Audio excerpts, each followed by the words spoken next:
నమస్కారం.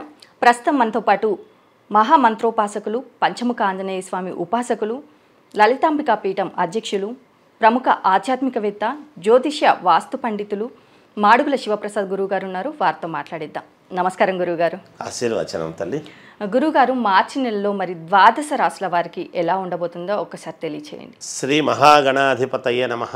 ఐం మహాసరస్వత్యే నమః. శ్రీ లలితాంబికాదేవియే నమః. మామూలుగా ద్వాదశ రాశుల వాళ్లకు కూడా మాసఫలాలు అనేటువంటివి ప్రతిసారి చెప్పుకుంటూ ఉన్నాం.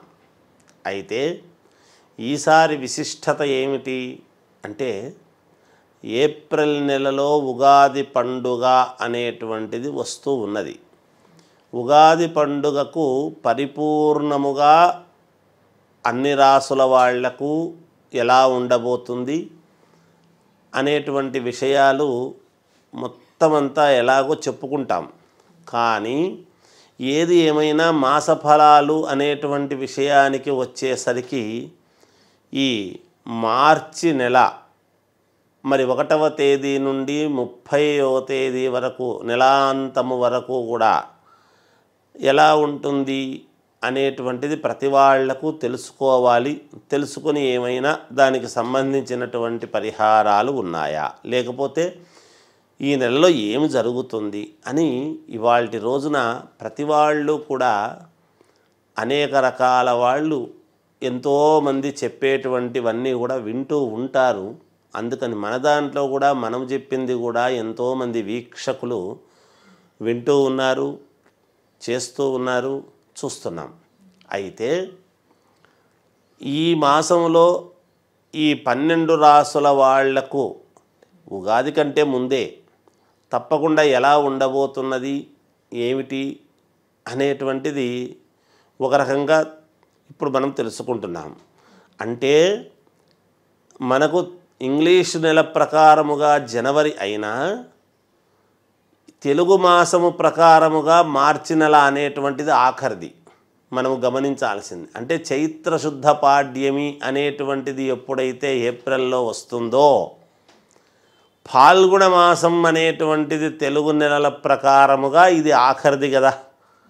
అందుకని అప్పుడు ఇది ఆఖరిదనమాట. మనం మామూలుగా అంటే మళ్ళా మన జీవితం ఎలా ఉండబోతుంది ఏమిటి అని చైత్రమాసంలో ఉగాది రోజు మనం చెప్పుకుంటాం, ఉగాది రోజు నాడు. అందుకని మార్చి నెలలో 12 రాసుల వాళ్లకు ఇప్పుడు ఎలా ఉండబోతుంది అనేది మీకు క్లుప్తముగా తెలియజేసేటువంటి మార్గం తెలియజేస్తాను. గురువుగారు, ధనుస్సు రాశి వారికి మార్చి నెలలో ఎలా ఉండబోతుందో తెలియచేయండి. ధనుస్సు రాశి వారికి మార్చి నెలలో ఎలా ఉండబోతుంది అంటే, మిశ్రమ ఫలితాలుగా గోచరిస్తున్నప్పటికీ కొన్ని యోగవంతమైనటువంటి పనులైతే చేసుకోవడానికి బాగానే ఉంటుందని తెలియజేస్తున్నారు. సహజంగా మిశ్రమ ఫలితాలు అంటే అయ్యో అనుకుంటారు ప్రతి వాళ్ళు కూడా. అయితే అలా ఆందోళన చెందవలసినటువంటి అవసరము ఎంతమాత్రము లేదు. కొన్ని పనులైతే జరుగుతాయి. యథావిధిగా రావాల్సినటువంటి డబ్బు మాసమాసము ప్రతి నెల రావాల్సినటువంటి వాళ్లకు వస్తుంది, ఇబ్బంది ఏమీ లేదు. కానీ ఆ పూటకు చేసుకొని మనకు కష్టపడితే కానీ రాదు అనేటువంటి వాళ్ళ యొక్క పరిస్థితి ఒకరోజు పని దొరికి ఒకరోజు దొరకక అట్లా ఏదైనా ఉండవచ్చునుగాక. ధనుస్సు రాశి వాళ్లకు వీళ్ళు చాలా వ్యూహముగా ముందు దూరాలోచనతో కొన్ని పనులు చేసుకోవాలి అనేటువంటివి చూస్తారు.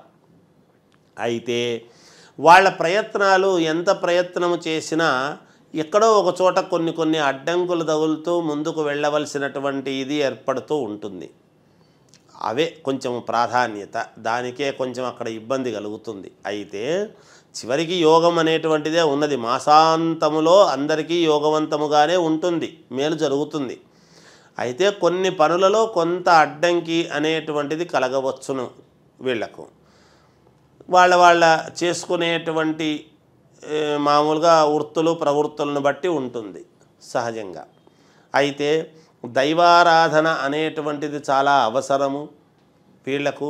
వీళ్ళ మాటకు కొంతమంది విలువ ఇచ్చి అయ్యో మీరు అన్నారు కదా అనేటువంటి భావనతో ముందుకు వెళ్ళామండి, మాకు అలా జరగలేదండి, కొంత ఇబ్బంది జరిగింది అనేటువంటి మాట రావచ్చును. అంటే మానసికమైనటువంటి మనఃక్లేశం అనేటువంటిది ధనుస్సు రాశి వాళ్లకు కొంచెముగా అనిపించవచ్చును. అయితే కొన్ని చోట్ల వీళ్ళకు ముఖ్యమైనటువంటి పనుల్లో కొన్ని పనులు జరుగుతాయి, మళ్ళీ అలాంటి ఇబ్బంది ఏమీ ఉండదు. మళ్ళీ సరే కొన్ని చోట్ల జరుగుతున్నాయి కదా అని ఇంకొక పని మొదలు పెడదాము అనుకున్నప్పుడు అక్కడ అడ్డంకి తగలటము, ఇలాంటివి జరగవచ్చును. విదేశాలకు వెళ్ళాలి అనుకునేటువంటి వాళ్ళు ఈ మాసము కాకుండా ఆపేస్తే మళ్ళీ మాసము వెళ్ళవచ్చును. ప్రయత్నాలు చేసుకుంటే చేసుకోవచ్చు, తప్పులేదు. ఒకవేళ కొంతమందికి వీలై వెళ్ళినా పర్లేదు, కొంతమందికి అయితే ఎక్కువ శాతం మందికి వాయిదా వేసుకోవటం అనేటువంటిది జరుగుతుంది. అదొకటి. చెప్పుడు మాటల వలన కొంత ఇబ్బంది కలిగేటువంటి అవకాశం ఉంటుంది. కనుక చెప్పుడు మాటలు అనేటువంటిది ఎవరు వినవద్దు. కంటితో మీ కళ్ళారా చూసి ఏదైనా నిర్ణయం అనేటువంటిది తీసుకుంటే వీళ్లకు మేలు జరుగుతుంది, మన ధనుసు రాశి వాళ్లకు. అలా ఏదో చెప్పారు కదా అని వెంటనే విన్నాము కదా అని ఏదో మాట్లాడడం కరెక్ట్ కాదు. ఏదైనా మాట్లాడుతున్నప్పుడు కొంచెం ఆచితూచి జాగ్రత్తగా మాట్లాడాల్సినటువంటి అవసరము ఉంటుంది. ఏది పడితే అది మాట్లాడరాదు.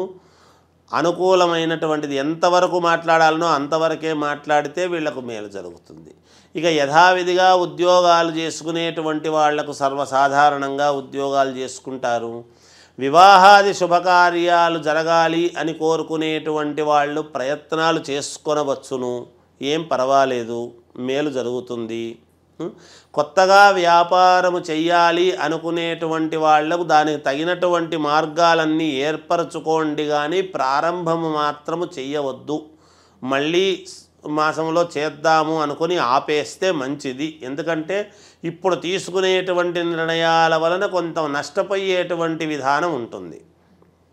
ఎవరో మధ్యలో కొంతమంది వచ్చి పార్ట్నర్షిప్గా మనం ఏదన్నా చెందుదాము అంటే ఈ మాసంలో ఎట్టి పరిస్థితుల్లోనూ పార్ట్నర్షిప్లో ఏది మొదలు పెట్టొద్దుగాక, అనానుకూలమైనటువంటి పరిస్థితులు ఎదురవుతాయి. అందువలన అలా పెట్టొద్దు అనేటువంటిది ఒకటి. ఇక మామూలుగా పుణ్యక్షేత్రాలకు వెళ్ళటము కానీ, దైవ సంబంధమైనటువంటి కార్యక్రమాలలో పాల్గొనడము వల్ల కానీ, వీటి వల్ల చాలా యోగం అనేటువంటిది ఉన్నది, మేలు జరుగుతుంది గాక. ఎందుకంటే కొన్ని మనము గతములో చేసినటువంటివి ఏవైనా ఉంటే ప్రక్షాళన అనేటువంటి విధానముగా ఈ మాసములో చేసుకోవడానికి మేలు జరుగుతుంది గాక. అంటే తెలుసో తెలియకో జరిగినవి కొన్ని ఉంటాయి.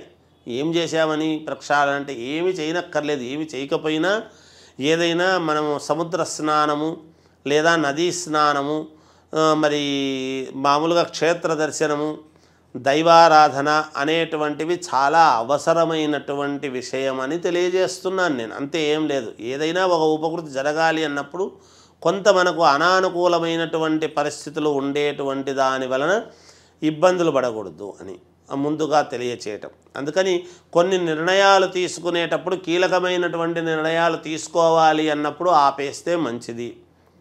మీరు దీనికి వెళ్ళవచ్చును. ఏదైనా మనము మంచి మాటలు మాట్లాడుకోవడానికి కానీ, లేదా 10 రూపాయలు మనకు వస్తుంది అనేటువంటి అభిప్రాయంతో దూర ప్రయాణాలు చేయడం కరెక్ట్ కాదు. మరి ఇది ఏదైనా మనం క్షేత్రాలకు వెళ్ళాలి అన్నప్పుడు దూర ప్రయాణమే కదా అనుకోవచ్చు. క్షేత్రము కోసము అని వెళ్ళటం వేరు, మనకు ప్రతిఫలం వస్తుంది అనుకోవటం వేరు. క్షేత్రానికి వెళితే ఏమవుతుంది? పుణ్యం వస్తుంది, మనము ఉన్నటువంటి పాపాలు పోగొట్టుకోవడానికి. ఎవరో డబ్బులు ఇస్తారు, మనకు పలాంది వస్తుంది అనుకునేటువంటి విధానముగా పోతున్నప్పుడు మీకు ఖర్చు అవుతుంది, కానీ అక్కడికి వెళ్ళిన తర్వాత రాకపోగా మీరు ఇబ్బందులు పడే అవకాశం ఉంటుందని గ్రహస్థితుల వలన సూచనప్రాయంగా తెలియజేయడం జరుగుతూ ఉన్నది. ఏది ఏమైనా గురువులను ఆరాధించటము, లేదా గురు పరంపరకు సంబంధించినటువంటివి దత్తాత్రేయ స్వామి ఆరాధన కానీ, లేకపోతే షిరిడీ సాయిబాబా యొక్క పూజలు కానీ, ఇలాంటివి ఏమైనా వీళ్ళు గనక ఈ మాసములో చేసుకుంటే కొంచెము మేలు జరుగుతుంది అనేటువంటి భావన తెలియజేస్తున్నాను. కొంతవరకు వీళ్ళను గౌరవించే వాళ్ళు ఉంటారు, వీళ్ళ మాట విన్నదాని వల్ల కొంతమంది బాగుపడిన వాళ్ళు ఉంటారు. కానీ వీళ్ళకు ఉండేటువంటి దూరదృష్టితో ఒక పని చెయ్యాలి అనుకున్నప్పుడు మాత్రము ఏమీ మాట్లాడకుండా మౌనేన కలహము నాస్తి అన్నట్టుగా తక్కువ మాట్లాడి ఎదటి వాళ్లకు సలహాలు ఇవ్వటంలో కూడా కొంచెం తక్కువగా ఆచితూచి సలహాలు ఇచ్చి ఆ విధంగా వీళ్ళు ముందుకు వెళితే వీళ్లకు మేలు జరుగుతుంది అనేటువంటి భావన తెలియజేస్తున్నాను. మరి రాజకీయ నాయకులకు ఎలా ఉండబోతుంది? ఒక రాజకీయ నాయకుల విషయానికి వచ్చేటప్పటికి రాజకీయ నాయకులకు చాలా బాగుంటుంది గ్రహస్థితులు. ఎందుకంటే సమాజము కోసం, సమాజ హితవు కోసము చేసేటువంటి పనులు కదా. మరి అందరూ అనుకుంటేనే కదా వాళ్లకు ఇదవుతుంది.